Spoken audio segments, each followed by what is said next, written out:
Okay, hi everyone. We are live. Welcome everyone, and thank you for joining us. I'm Isabelle Tavares, community reporter for Planet Detroit, covering environmental and public health impacts in Southwest Detroit. Today's webinar is part of our series on a century of pollution for Michigan's Zug Island. This reporting and conversation are made possible with support from the Earth Journalism Network and Report for America. We're excited to share what we've learned and introduce you to people doing this work in communities and policy spaces. Listeners, please feel free to post questions in the comments on the social platform where you're watching, and we'll be monitoring them and do our best to bring them into the conversation. For more than a century, heavy industry on Zug Island has shaped not just the skyline of Southwest Detroit, but the air people breathe, the health outcomes families experience, and the daily reality of entire communities. For many residents, this isn't abstract. It's asthma inhalers, missed school days, and the question of whether the air outside is safe to breathe. A federal judge recently found DTE Energy liable for Clean Air Act violations at its Zug Island facility, EES Coke battery, ordering it to pay $100 million and fund pollution controls and community air quality projects. And just yesterday, DTE filed their appeal to the Sixth Circuit Court. But today, we're not here to relitigate that case. We're here to ask a different set of questions. What actually changes now? What does accountability look like in practice?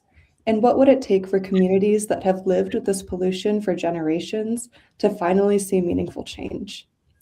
This is a solutions-focused conversation about what comes next for industry, for regulators, and most importantly, for the people who live closest to the impacts. I'm joined today by two people who bring critical perspectives to this moment. We have Nick Leonard, the Executive Director of the Great Lakes Environmental Law Center and attorney representing the Sierra Club in the case, and Rhonda Anderson, who grew up in River Rouge and has spent most of her adult life in Detroit. She is a 2-decade member of the Sierra Club and has previously focused her environmental justice organizing efforts on the Henry Ford Hospital incinerator, Canflow Environmental Services, and lead smelting in Detroit. Thank you both for being here. Let's start with the big picture. Nick, I want to begin with you and ground us in what just happened and why it matters. So why should people in and beyond Detroit care about the federal case? Yeah, the federal case was really one of the most significant Clean Air Act rulings in recent years, particularly Clean Air Act enforcement. Certainly the sort of largest Clean Air Act enforcement case that we've seen in Michigan in the past several decades. Essentially, the dispute in the case was about a change that EES Coke made and DTE made at the coke oven battery on Zug Island. In 2014, they received approval to basically burn unlimited amounts of coke oven gas, which is both the fuel that the coke battery burns, as well as a byproduct of generating coke.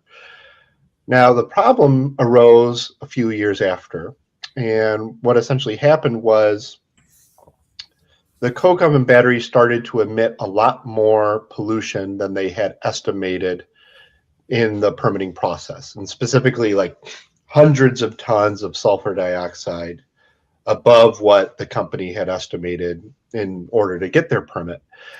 And that mattered because in general, when companies come to get their permits, they have to estimate the amount of pollution that will increase from their facility. And based on those estimates, their sort of permit is either classified as a minor modification or a major modification. And the differences are really important because a minor modification basically goes through a less stringent permitting review. They have to install, they generally don't have to install really up-to-date pollution controls. They can just kind of continue with business as usual. But if it's a major modification, particularly in this area, which was already struggling to meet air quality standards for sulfur dioxide, they would have had to install really stringent pollution control technology that could lower their sulfur dioxide emissions by like approximately 95, 98%. And so why it was important is it basically DTE and EES Coke avoided installing this really effective pollution control technology at a time when Southwest Detroit, River Rouge, Ecorse were really struggling with high levels of sulfur dioxide pollution. As a result, and that kind of exposure can create all sorts of impacts: asthma hospitalizations, increased asthma cases, cardiovascular disease, Alzheimer's. And so it was a really important time for the companies to sort of more stringently regulate their pollution and follow the law, essentially. And they more or less didn't. And so the ultimate result was the federal judge penalized the defendants, being DTE and EAS Coke, $100 million, ordered them to pay $20 million for a community fund, and ordered them to go get the permits they should have gotten back in 2014. Mm-hmm. And, this is a highly technical case, but with real public health stakes. One of the striking elements was the expert testimony, both on how far the pollution traveled and its health impacts. So what stood out most to you from that evidence? A couple of things. So there are two pollutants at issue. The one pollutant that was directly emitted by the facility was sulfur dioxide. But then when sulfur dioxide gets into the environment, it contributes to the formation of fine particulate matter, or PM2.5. And so those were kind of the two air pollutants that the case was about. Sulfur dioxide is a pretty localized pollutant. It doesn't travel very far. But what stood out was just how severe the impacts were nearby the facility. And in the communities like Southwest Detroit, River Rouge, and Ecorse. And one of the government's experts basically testified that the excess emissions alone may be enough to essentially trigger to exceed the standard all by itself. And those standards are usually meant to encompass emissions from everybody, from everywhere, like steel plants, coal plants, all of it. But the excess emissions from this facility were so severe that it was almost approaching that standard all by itself. Now, what stood out for fine particulate matter was just how far the impacts were reaching. Because unlike sulfur dioxide, fine particulate matter travels great distances.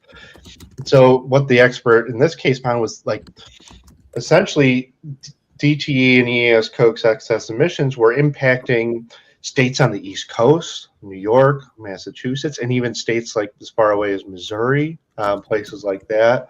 So the impact wasn't just the sulfur dioxide impacts were localized and intense. And then the fine particulate matter impacts were going all over the country and impacting people in places you would never expect. Mm-hmm. And the case also raised questions about corporate responsibility. So how did the ruling address DTE's role as a parent company? Yeah, so initially the case was just brought against EES Coke LLC, which is a subsidiary of DTE.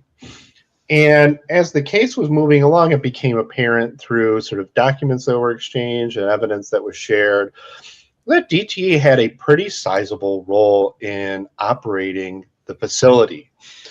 And so normally for cases like this, and you see this all the time, large companies will set up subsidiaries to basically try to protect themselves from being liable for anything that goes wrong at that given facility. And that's generally okay, legally speaking, so long as the facility doesn't, the parent company doesn't involve itself in the day-to-day operations of the facility. And here, what the court found once these DTE companies were added as defendants was essentially that Coke Battery could not function without DTE oversight.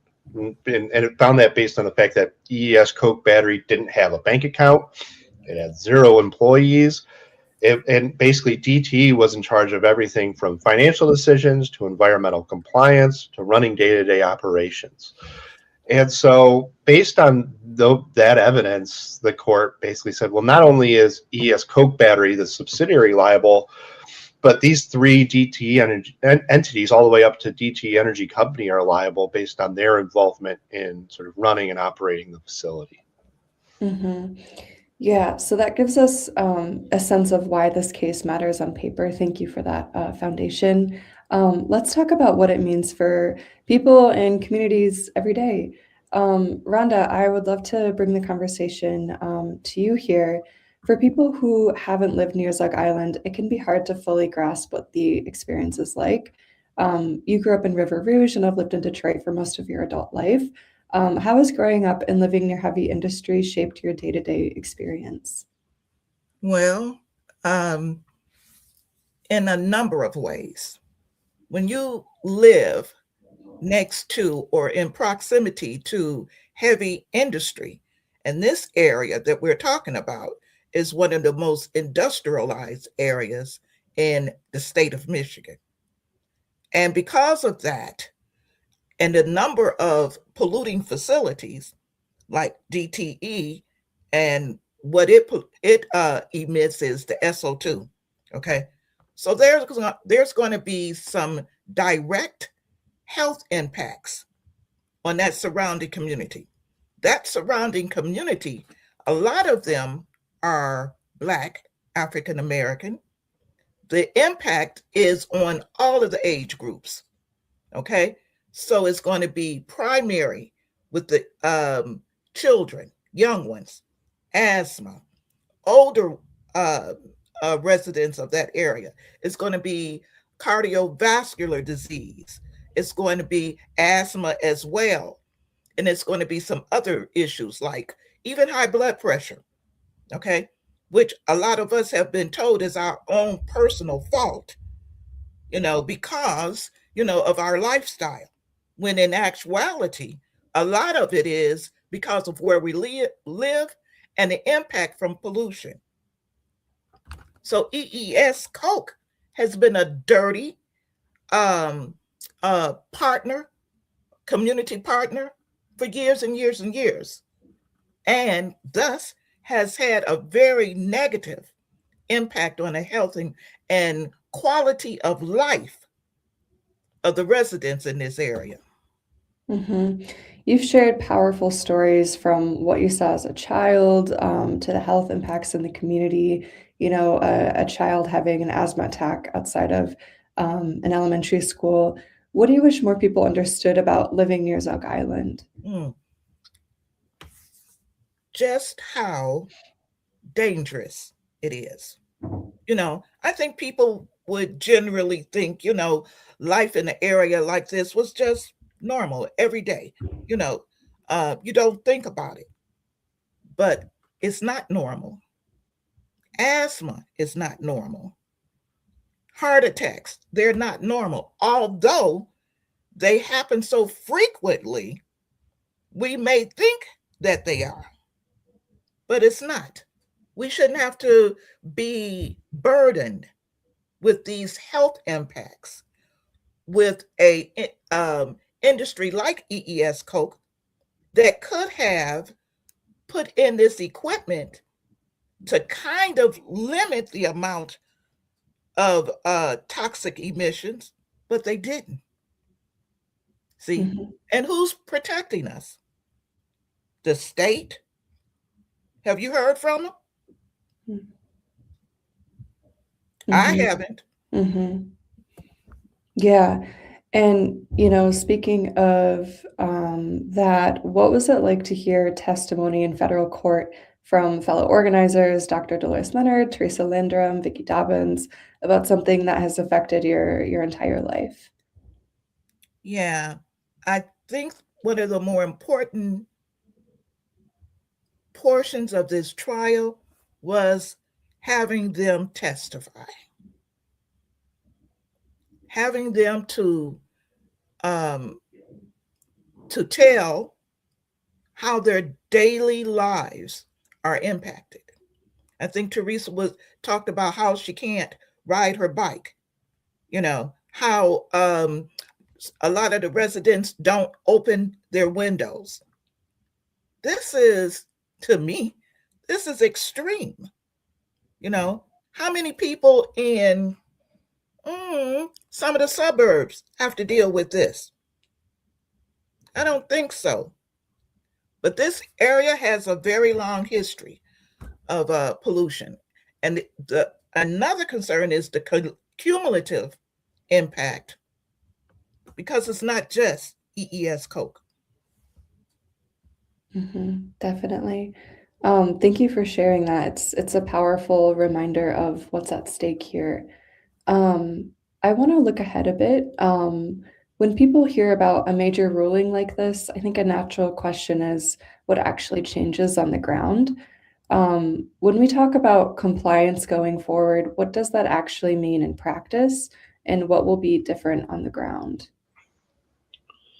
Yeah, we'll have to wait and see, perhaps, because the defendants, DTE and ESCO, actually just yesterday filed their notice of appeal with the Federal Court of Appeals, as well as what's called a motion to stay, which is essentially asking the court to pause any sort of requirement that they implement the court's judgment while the appeal plays out in the Federal Court of Appeals.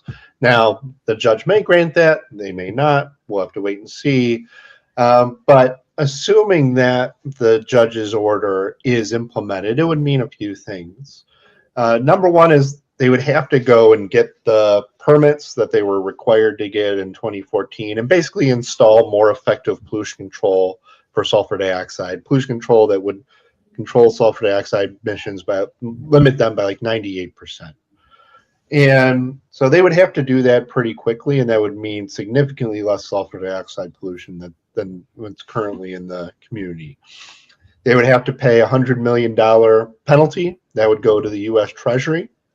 And then they would have to also, and this is something that Sierra Club fought very hard for, convene a community committee that would be in charge of dispersing a $20 million, basically like community health fund. And that would generally go towards projects that can improve environmental quality or public health in the Ecorse 48217 zip code or River Rouge communities. Now, like I said, all this is contingent on sort of hopefully the judge sort of allowing these things to move forward and any results in the appeal. But those are the things that would sort of change on the ground, is the company would have to sort of pay a penalty, commit $20 million for the community fund, and update their pollution control technology. Yeah, speaking of pollution control technology, there's been discussion of technology fixes like desulfurization. Are these proven solutions, and how confident should the public be that they'll work? Yeah, they are pretty proven. Many Coke batteries throughout the country have installed them, and that was the point that we made in the case. That was the point that Department of Justice made in the case, is like, look, we're not asking for like you to sort of go with super unproven technology that nobody has installed. Most Coke oven batteries have installed this technology already. And so we're just kind of asking them to catch up to everybody else and do something like the court noted that was that they were legally required to do back in 2014 and that they didn't essentially do. And so, that's the hope, is that they'll sort of finally come around and do what their peers are doing, do what their other companies that run a similar facility are doing. Yeah. And, I want to pause on that for a second, because a lot of this can sound technical. And at the end of the day, this is about whether emissions go down and whether people are safer. So the key question is, will this actually work?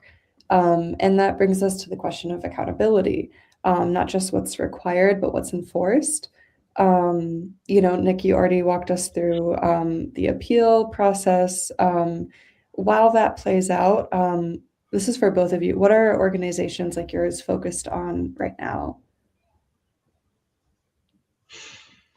Well, Sierra Club and its operation here in Detroit and the state of Michigan, they're continuing to do some of the same things that they've been doing over decades. And that is some of that is to make these industries accountable. Now, the problem here is that industry seems to be more important than residents' lives and their health. And I hope you understand this. And especially when it comes to Black people. See, our value is less than other people's value, and it's definitely less than corporate America. So even when things go to the state, and I think one of the things that is a little peculiar is because we haven't heard from the state of Michigan, from the Eagle, the agency that should be monitoring all of this. We haven't heard a word. You have an environmental justice division in Eagle. Haven't heard a word. They know all of this. So what's going on there? Where is our protection? Where is our voice? And what it looks like is coming from organizations like the Sierra Club, like Earth Justice, like so many others, and that's all right. But we also need support from the state. We pay taxes too. Mm-hmm. And what we're going to be focused on is obviously defending this court's decision through the appeal and trying to make sure that the remedies the court ordered get put in place as quickly as possible. We talked a little bit at the outset on sort of like the impacts of this case. And I think it's worth underscoring just like how severe the impacts are from the pollution that this coke battery emitted, because sometimes it can be you don't perceive it, you don't smell it, you don't know it sort of when you're exposed to it. But one of the experts in this case basically said that just from the 2019 emissions alone, the sulfur dioxide caused 26 premature deaths, 4 heart attacks, 8,000 respiratory symptom days, about 5 new Alzheimer cases, and about 5 new asthma cases. And that's just like 1 year of the excess emissions. So not even the facility's total emissions, just the amount that they emitted that they were not allowed to. And so these are really, really significant impacts. And that's why, we think there should be no delay in getting the remedy the court ordered up and running. And we think that this case was pretty simple, that the coke battery emitted more pollution than they were allowed to. It didn't take the necessary steps to protect community members and their neighbors. And so we think it's really, really important that they get to work addressing this issue as quick as possible. And like Rhonda mentioned, hold both the company accountable and kind of the court of public opinion, and hold our state accountable for not being present in this case, not joining in on it, and not protecting its residents. Mm-hmm. I want to stay with that and look forward. This isn't the first time industry has had to work with the community after a lawsuit. What lessons could be carried from past efforts? Well, in my opinion, a major lesson would be that the state do what they're supposed to do and protect the health and safety of the residents of this of the state, but in particular to the environmental justice communities. And we know through the study of environmental justice that a part of that is environmental racism. So we need someone that will listen to these communities, to our communities. And this isn't easy because this has been going on for decades and decades, as long as I've been alive, which was before the Clean Air Act. So what do? Like, who's listening to us? And it turns out it's going to be organizations like the Sierra Club, Earth Justice, Nick's law firm, and things like that. And so how can we hold accountable the state of Michigan?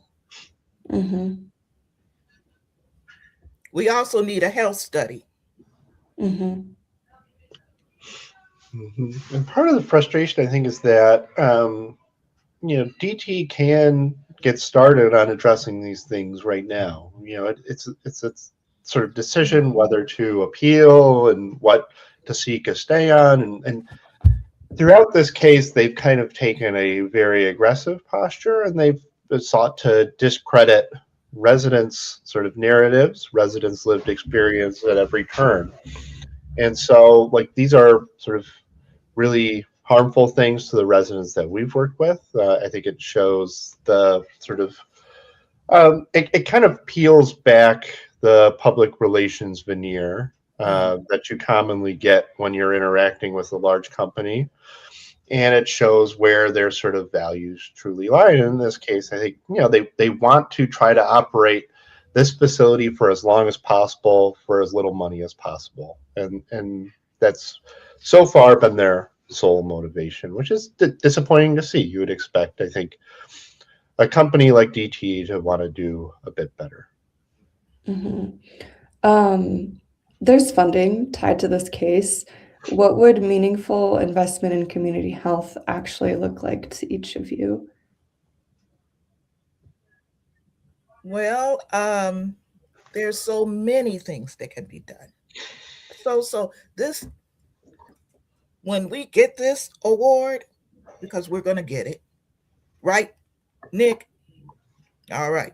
So we can put in place weatherization programs where residents in the surrounding area can invest in their own homes. We could offer new roofs, windows. Wouldn't it be nice for them to have the proper windows? And but I think a more important benefit to the community is going to be able to walk in this community.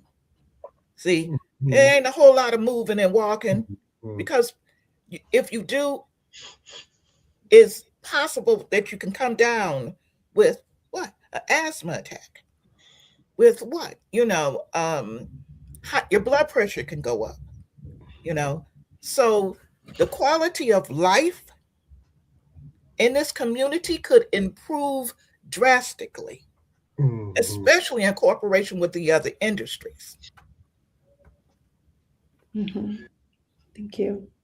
Yeah, it's I think ultimately that's a question we want to be posed to sort of residents, which is why we advocated for the creation of this community committee to essentially figure out what's the best way to disperse these funds. And that community committee has to be made up of 3 residents from 48217, Ecorse, and River Rouge, 2 representatives from environmental advocacy organizations, 1 academic that focuses their research on environmental and public health, and then 1 representative of DT or the defendants. And so it's a very sort of community-centric committee.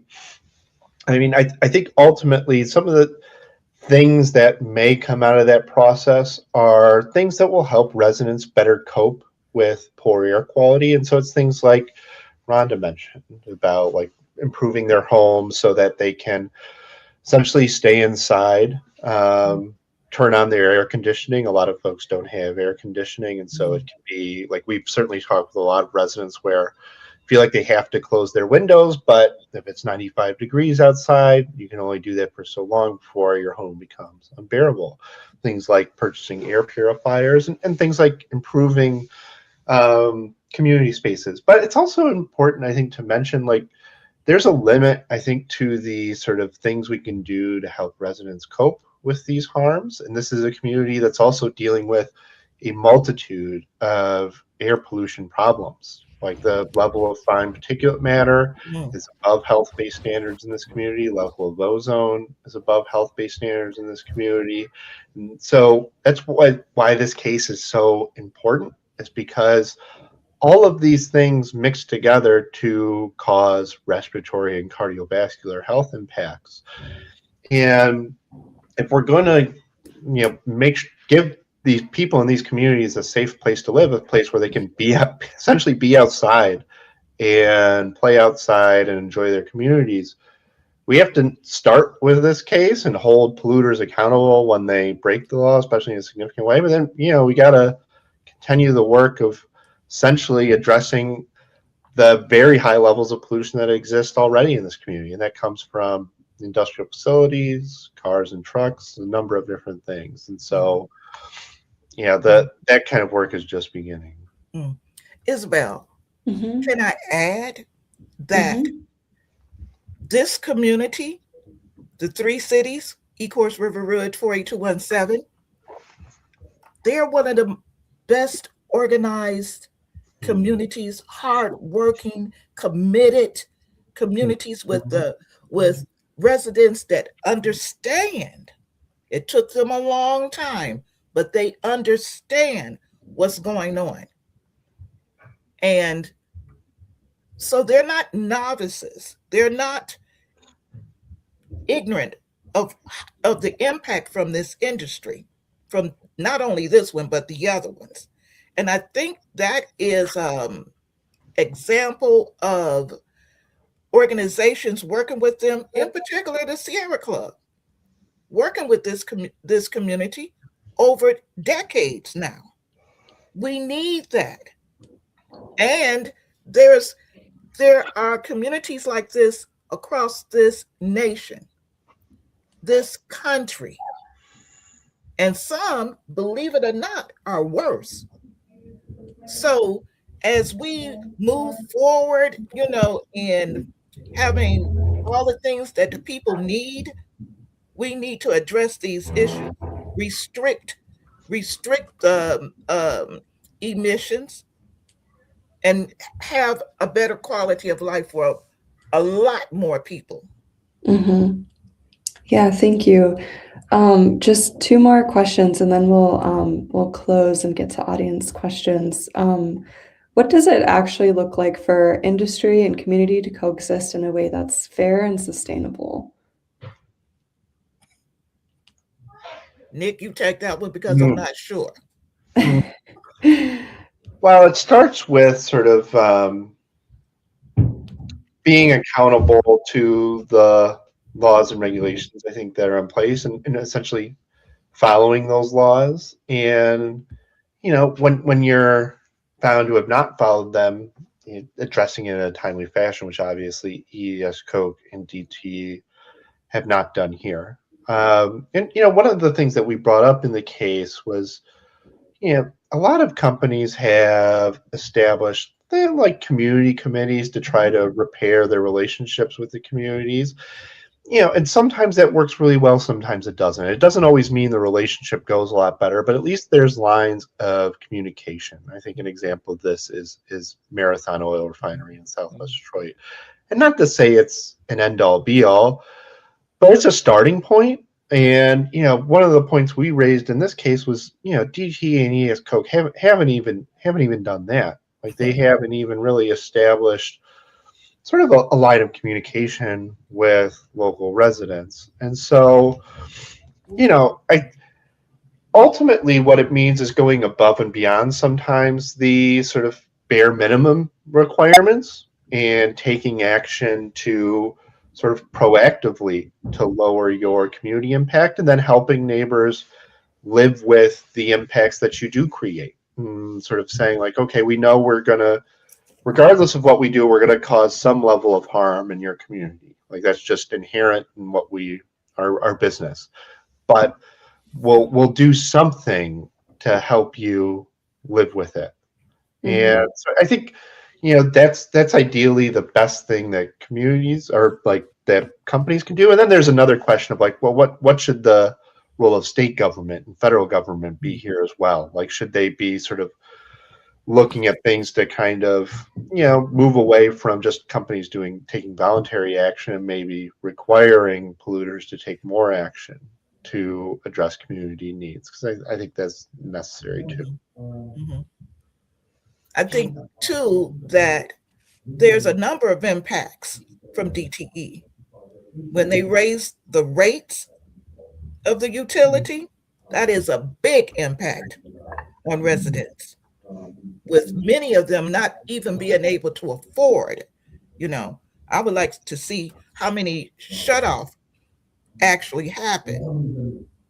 I know as a single mother, I've experienced that, and um, it's one of the most uncontrollable things that a family can deal with, especially with children. Mhm. And so this community is dealing with the pollution and then turned around and being hit in the gut with a rate increase. So definitely there's some things that they can do to um, to better respect and partner with the community. Mhm. I thank you for that for each of you. I want to close with one final question. When you think about the next year, what is one thing that needs to happen for this moment to lead to real, meaningful progress in people's everyday life? Hmm. That's a great question. I think two things that I'll highlight. One is, I think, fairly obvious.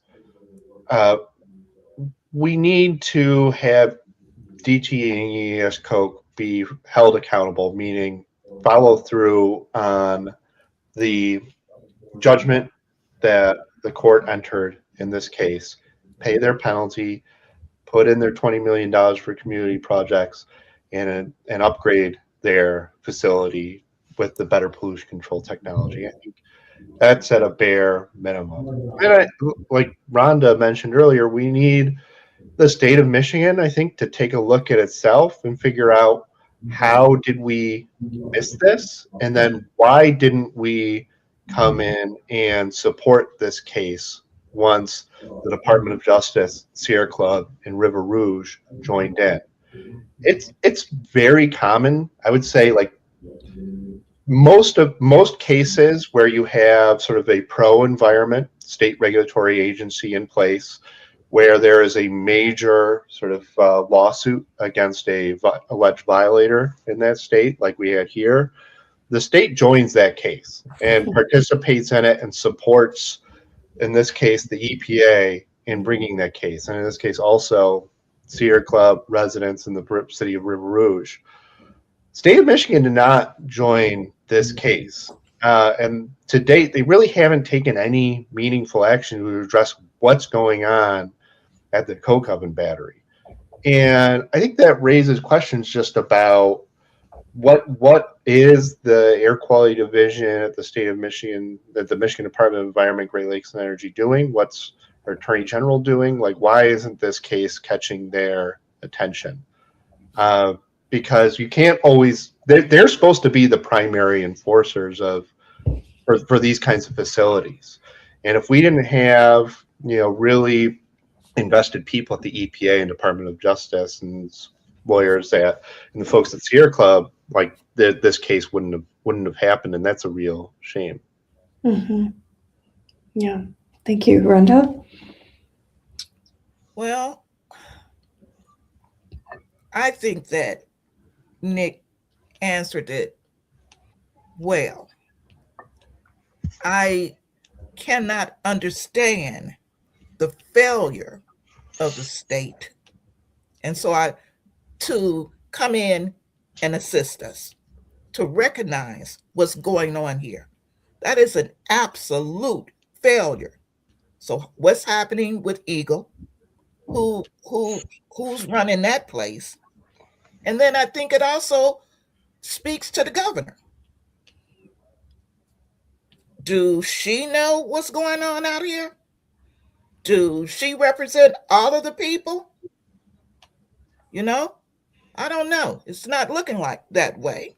Are we, the people, so insignificant that we're just simply off the charts? We're not noticed. And so to me, that is one of the major principles of environmental justice, that the people speak for themselves and that they're heard Okay. And there's two studies. There's a number of studies, but one is race and waste. You can take a look at that. We have a professor at U of M that contributed to that study. And it's not just waste that they're looking at pollution. There's another study that looks at the proximity of toxic sites like EES Coke to schools.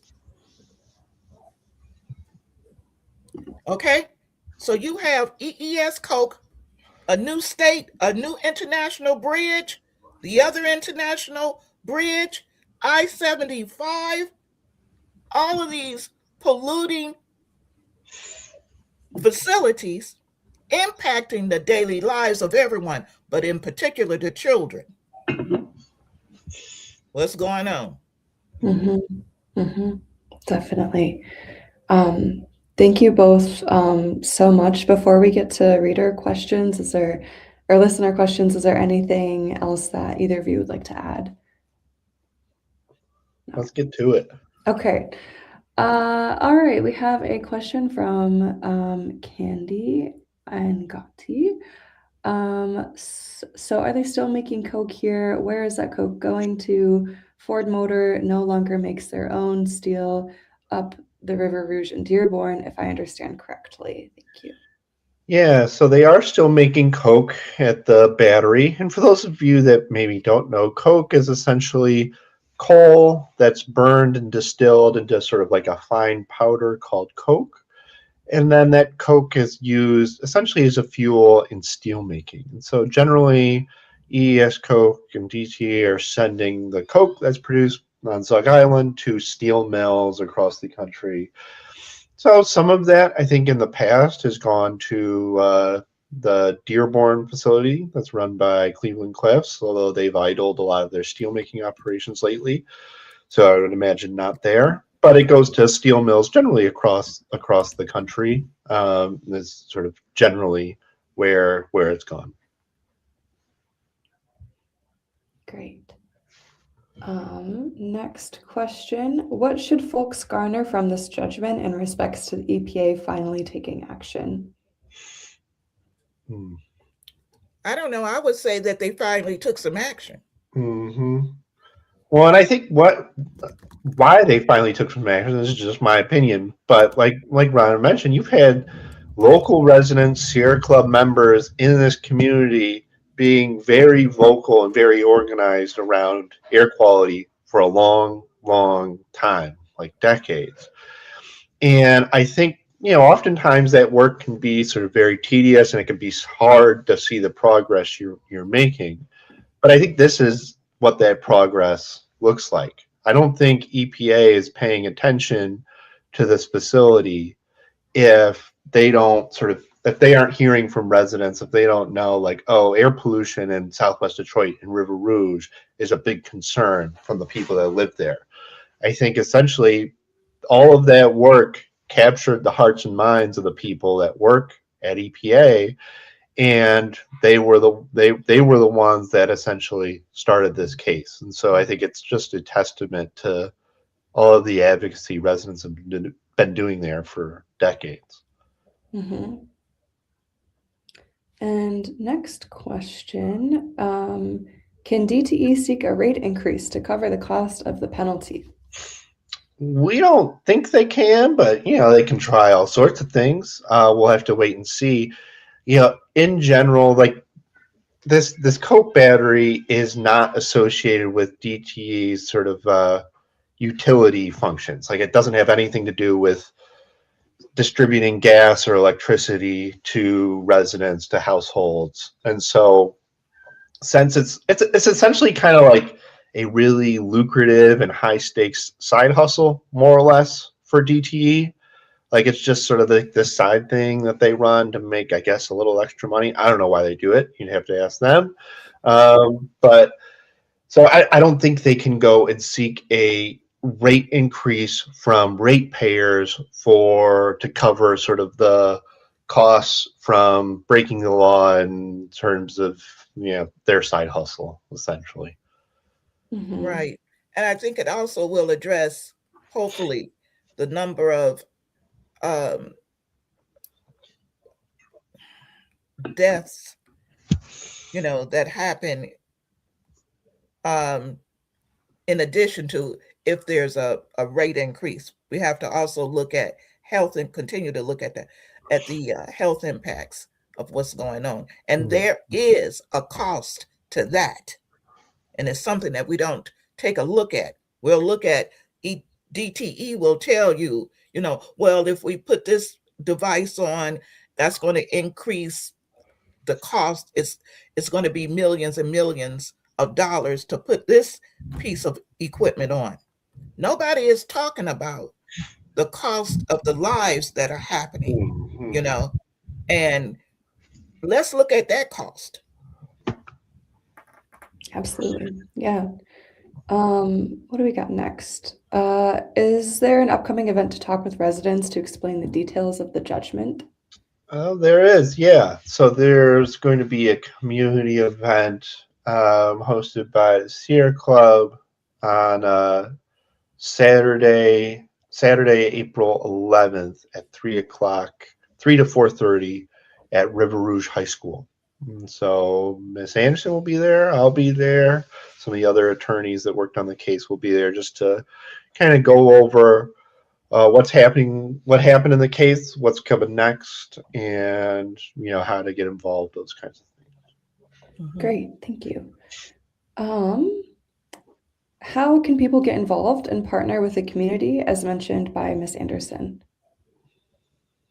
Okay, well, you can start out by coming to this meeting in April. That'd be a great way to actually meet one-on-one with the attorneys, with staff from the Sierra Club, and no telling who's going to show up, So that would, to me, would be one excellent way. I would also suggest that that one, people can read about some of the things that are happening in regards to the environment. Like I said, we're talking about environmental justice issues, right? Why did environmental justice come about? Mm-hmm. It's been in discussion for some decades now, but there was definitely a reason to start organizing and talking about the environmental justice movement. That movement is not stagnant. It's happening right now all over the country. And there's a number of organizations that would love for people to become involved with them and to get the word out about how environment is having an impact on residents. And then you also have the major issue of climate change. We got to know what's going on with climate change. We also need to know about, there could be a discussion about the Black community, and all of the communities, but definitely Black community, and the issue of energy. What is it? Is it something that we think about every day? Or just something that we think about every now and then? But I think that as we progress, the issue of energy is going to be primary. Who has energy? Who can get it? Mm-hmm. Yeah, absolutely. Yeah, thank you for listening, and please follow our ongoing coverage. So today's conversation makes one thing clear. This ruling is not an endpoint, it's a starting point. A starting point for testing whether enforcement can match ambition, whether industry can operate differently, and whether communities that have carried this burden for generations will finally see tangible improvements in their health and their quality of life.